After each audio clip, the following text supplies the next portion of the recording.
मोदी सरकारने नव्याने सहकार मंत्रालयाची स्थापना केल्यानं वादविवाद सुरू आहेत। सहकार मंत्रालयावर राष्ट्रवादी काँग्रेसचे अध्यक्ष शरद पवार यांनी प्रतिक्रिया देताना राज्यघटनेनुसार सहकार हा विषय राज्य सरकारचाच आहे असं म्हटलंय। त्यावर टीका करताना भाजपचे आमदार आशिष शेलार यांनी चोर के दाढी में तिनका असं म्हटलंय। दरम्यान आता आशिष शेलार यांच्या टीकेला राष्ट्रवादीचे प्रवक्ते आणि अल्पसंख्याक मंत्री नवाब मलिक यांनी जोरदार प्रत्युत्तर दिलं आहे। दाढीवाला चोर कोण हे आशिष शेलार यांनी स्पष्ट करावं असा टोला मलिक यांनी लगावलाय। ते सोमवारी पत्रकार परिषदेत बोलत होते। राज्य सरकारच्या अधीन असणारा हा विषय आहे। जेव्हा मल्टी स्टेट सोसायटी असतील, एखादी मल्टी स्टेट ऍक्टिव्हिटी असेल, तेव्हा केंद्राकडे हा विषय जाते। बँकिंग क्षेत्रामध्ये नुसता रिझर्व्ह बँक हे याला मॉनिटर करते, कारण त्याच्या कायदा वेगळा बँकिंग क्षेत्रासाठी आहे। मागच्या काळामध्ये काही आरबीआयने नवीन पद्धत किंवा केंद्राने कायदा करून जे निवडून आलेला बोर्ड असतो त्याच्यावर मॅनेजिंग बोर्डच्या निर्मितीच्या बाबतीत काही आदेश काढले आणि मागच्या आठवड्यामध्ये कर्नाटक हायकोर्टाने त्या निर्णयावर स्थगिती दिली। बोलण्याचा अर्थ एकच आहे की हा विषय राज्य सरकारचे अधीन आहे। मल्टी स्टेट विषय असेल तेव्हाच केंद्राला त्या बाबतीत निर्णय घेता येते। नव्याने कायदा निर्माण करण्यात आलेला आहे। कुठल्या पद्धतीने केंद्र सरकार या खात्याकडे बघताय किंवा कुठले निर्णय घेताय किंवा नवीन काही कायदा करताय, जोपर्यंत याच्यावर काही हालचाली होत नाही तोपर्यंत नव्याने काय होणार आहे अशी अपेक्षा कोणाला नाही। उलट जे भाजपचे लोक धमक्या देत आहेत त्यांना कळलं पाहिजे की या प्रकारे एखाद्या नेत्याच्या नावाने धमकी देणं योग्य नाही। उलट या देशामध्ये पवार साहेब कृषी मंत्री असताना सरकार याला सत्तांना घटना दुरुस्ती करून घटनात्मक तरतुदी करण्यात आली। राजकीय हस्तक्षेप होऊ नये, शासकीय इंटरफेरन्स होऊ नये यासाठी त्यांना अधिक स्वायत्तता देण्याच्या घटना दुरुस्ती करून सगळे अधिकार देण्यात आले। त्याची कालावधी 5 वर्षासाठी निश्चित करण्यात आलेली आहे। निवडणूक पद्धत निश्चित करण्यात आलेली आहे। बोर्ड ऑफ डायरेक्टरची संख्या निश्चित करण्यात आलेली आहे आणि या निवडणूक देण्यासाठी एक निवडणूक आयोग सारखी यंत्रणा, जसे केंद्रीय निवडणूक आयोग असते, राज्याचे निवडणूक आयोग असतात, सरकार क्षेत्रामध्ये पण हे सगळं 5 वर्षामध्ये मुदत झाल्यानंतर त्याच्या निवडणुकी घेण्यासाठी आयोग गठीत करण्याचा पण तरतुदी करण्यात आलेली आहे।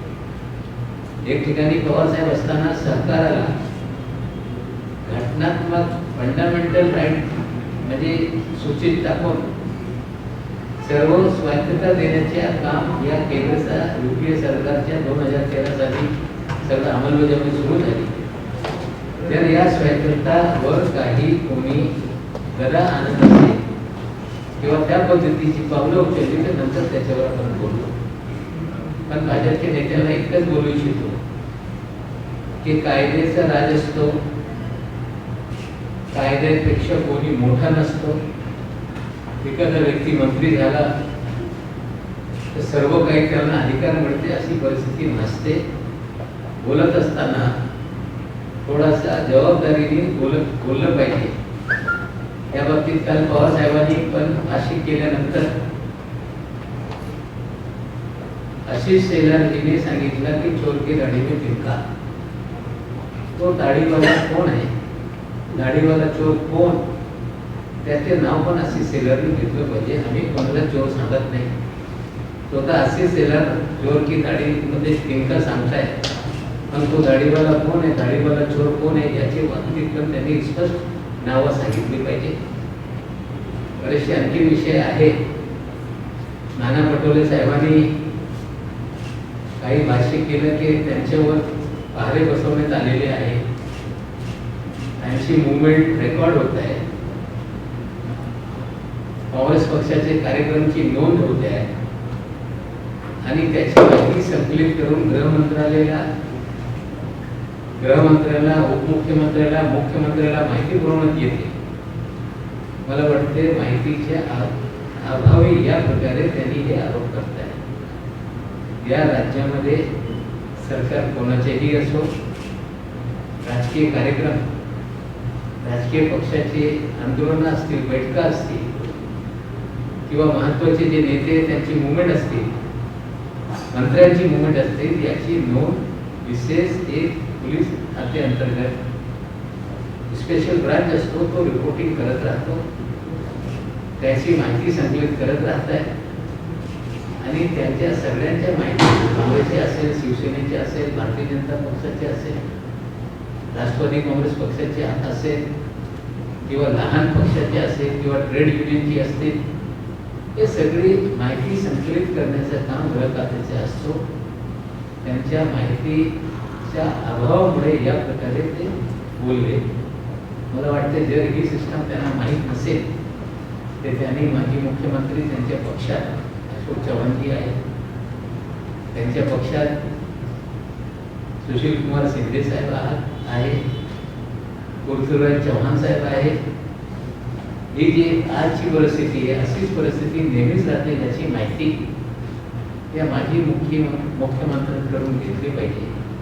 मला वाटते जर त्यांना वाटत असेल की त्यांच्या कार्यक्रमाला पोलीस बंदोबस्त नको, त्यांच्या नेत्यांना पोलीस बंदोबस्त नको, त्यांच्या मंत्र्यांना पोलीस बंदोबस्त नको, मग तसा अर्ज त्यांनी केला तर त्याच्या बाबतीत गृह खातं निर्णय घेऊ शकते. बरेचसे काही विषय असतील, आपल्याला काही त्या बाबतीत आणखी प्रश्न असतील तर निश्चित रूपाने विचारा. तिथे टाइम्स ऑफ इंडियाचे पत्रकार बसलेले, त्यांना काही माझ्याकडून रिएक्शन अपेक्षित येते पण देऊन टाकतो. हिंदी में तो मराठी नाना पटोले ने जो आरोप लगा उस पर एनसीबी की क्या प्रतिक्रिया है? सबसे पहले उत्तर प्रदेश में योगी सरकार नई जनसंख्या नीति ला रहे हैं, इस तरह का प्रचारित किया जा रहा है. 2 चाइल्ड पॉलिसी को लेके वे कोई निर्णय लेने वाले हैं जिसका शोर पूरे देश में मचाया जा रहा है. मैं आप सभी को जानकारी देना चाहता हूं कि 2 चाइल्ड पॉलिसी महाराष्ट्र में है. महाराष्ट्र में कानून बनाया गया कि जिसके 2 से ज्यादा बच्चे होंगे वो कोई नगर पालिका, नगर निगम, जिला परिषद या कोई भी स्थानीय स्वराज संस्थाओं के चुनाव नहीं लड़ सकता. इस तरह का कानून 2000 साल में महाराष्ट्र में बना, 21 साल पहले.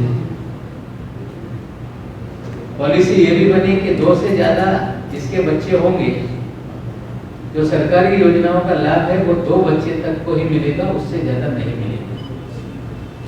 लेकिन पिछले सप्ताह भर से योगी जी ने शोर मचा रखा है कि वो 2 चाइल्ड पॉलिसी ला रहे हैं. हमें लगता है उन्हें और पॉलिसी लाने की जरूरत है.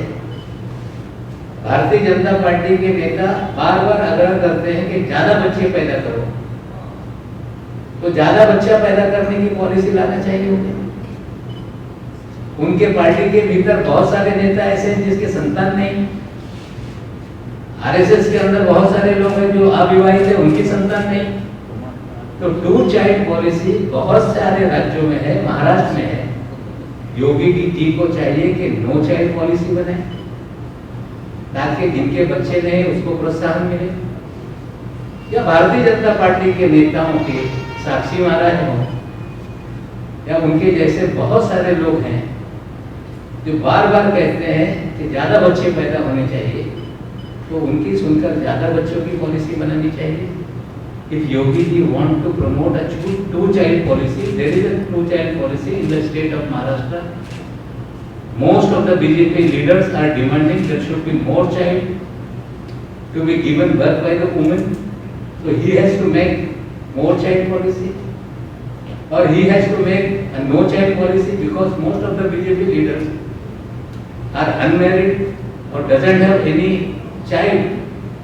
It will be better that he must listen to the BJP people and make new policies too. The child policy is there in the state of Maharashtra as well as many states of this country. जिस तरह से केंद्रीय मंत्रिमंडल के विस्तार और पुनर्गठन के बाद ये कहा गया कि मोदी सरकार ने सहकारिता विभाग नए तरीके से बनाया है। पहले से ही देश में सहकारिता विभाग का कामकाज ये कृषि विभाग के पास था और वो अलग करके एक नया डिपार्टमेंट बनाने का काम किया है, अच्छी बात है। लेकिन कोऑपरेशन सहकारिता ये राज्य सरकारों के अधीन आने वाला विषय है। अगर कोई मल्टी स्टेट का विषय आता है तो केंद्र सरकार को निर्णय लेने के अधिकार रहते हैं। लेकिन अमित शाह जी के पास विभाग आने के बाद भारतीय जनता पार्टी के नेता महाराष्ट्र में विशेषकर लोगों को कहते हैं कि अब लोगों की खैर नहीं है, अमित शाह जी कोऑपरेटिव मिनिस्टर बने हैं। हमें लगता है ये गैर जिम्मेदाराना बयान है जो लोग दे रहे हैं।